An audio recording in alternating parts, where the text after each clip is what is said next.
दोस्तों, तो सपने में मेरे पहाड़ों की ठंड एंजॉय करने की है, लेकिन सहन मुझसे हरियाणा की सर्दी भी नहीं होती है। तो सुबह सुबह हम चले गए थे हारने के लिए। मंदिर भी छुप गया था। धुंध देख रही हो कितनी ज़्यादा है, लेकिन फिर भी पार्क के 2-3 चक्कर लगाकर हम घर लौटते हैं और रास्ते में देखते हैं ये हमारी गली के डॉगी जो लड़ रहे थे। और घर आते सबसे पहले मैंने चढ़ाया था ऊपर ना दूध, फिर मैंने चढ़ा दी थी अपनी फेवरेट गर्मा गर्म गुड़ वाली चाय।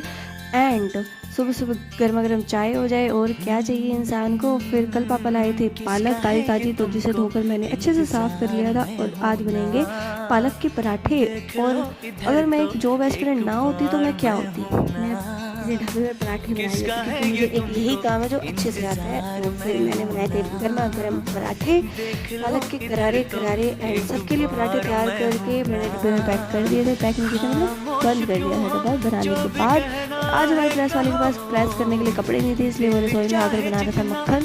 तो इसे मक्खन बनवाने के बाद मैंने साथ साथ डलवा ली थी अपने मग में कांजी, और कांजी पीकर फिर छोटे मोटे काम निपटाकर मैं बैठ गई थी पढ़ने के लिए। और पढ़ते पढ़ते कमर की यार जबान भी खराब हो गई है। कमर की ऐसी हालत हो गई है ना कि इतना दर्द होता है, बुढ़ापा आ चुका है हमारा।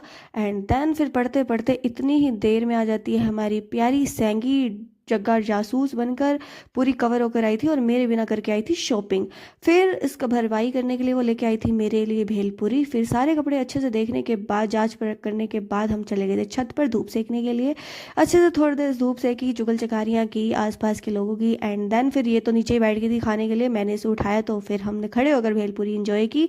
भेलपूरी खाने के बाद काफ़ी सारी बातें करने के बाद फिर मैंने सोचा क्यों ना मेहमान को छोड़ दिया जाए। आज के लिए इतना ही, बाय बाय। फिर